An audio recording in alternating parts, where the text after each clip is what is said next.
natin para sa lagay ng ating panahon ngayong hapon po ng August 28,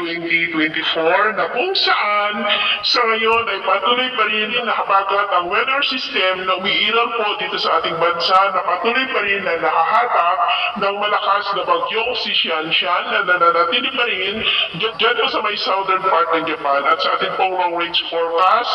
ay consistent pa rin naman na walang bagyo na namamataan na tatawid po dito sa ating kalupaan hanggang sa matapos ang buwan na ito o hanggang sa susunod na 2 linggo, pero hindi pa rin inaalis ang posibilidad na mas mataas na ang tsansa ng pamumuo ng mga weather disturbances sa silangan ng ating bansa sa susunod na buwan at ang development po ng ito ang ating babantayan.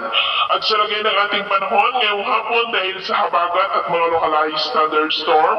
ay muulap ang kalangitan with isolated light to heavy rains dyan po sa ilang bahagi ng Ilocos Region, Cordillera, Cagayan Valley, Central Luzon, Metro Manila, ilang bahagi ng Calabar Zone, Mimaropa, Camarines Provinces, Sorsogon, Panay Island, Negros, Cebu, Bohol, Leyte, Samar Provinces, Sulu Archipelago, Zamboanga Peninsula, Northern Mindanao, Caraga, Davao Region at Sorsogen